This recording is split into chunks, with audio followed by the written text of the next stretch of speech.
June 22nd, A Word in Season to the Weary by Brother Bakht Singh. Now once in the end of the world hath he appeared to put away sin by the sacrifice of himself. Hebrews chapter 9 verse 26. In the tabernacle, only the high priest could go behind the veil once a year. Even he could not go without the blood of the sacrifice. He used to wear special garments which were called garments of glory and beauty. Exodus chapter 28 verses 2 and 4. There was the white robe, over that the blue robe. At the edge of the blue robe there were golden bells and pomegranates alternatively. Over the blue robe came the ephod made of 5 materials: gold, blue, scarlet, purple and fine linen woven very skillfully. Over the ephod the breastplate was worn, with 12 stones on the upper part of it and the Urim and Thummim underneath. All these garments speak of divinity.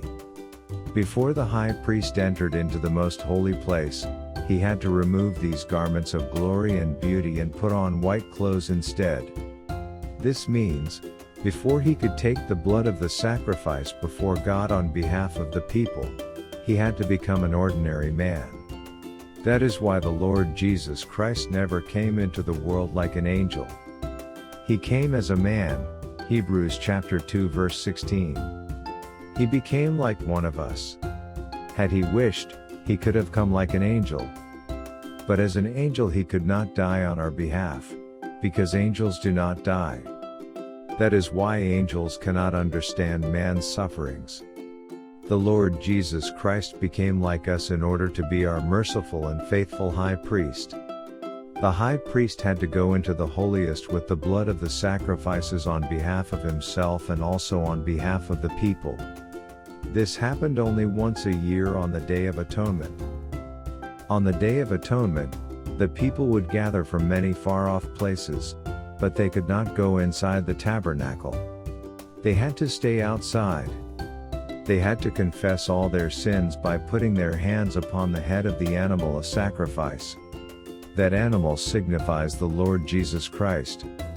When it was slain, the high priest took the blood of the sacrifice behind the veil and sprinkled it on the mercy seat of the ark. Divine fire came down and consumed the blood, indicating that the holy God had accepted the sacrifice on behalf of the people and had forgiven their sins. Then the high priest came out the Holy of Holies and declared to the people that he went behind the veil on their behalf to offer the blood and had seen fire coming down from heaven. He declared that God had forgiven their sins. That was the happiest day for the whole nation. But none of these sacrifices could make man perfect, because they were only a shadow. Only the sacrifice of Lord Jesus is the perfect sacrifice. By offering himself, he perfects all those who come to him.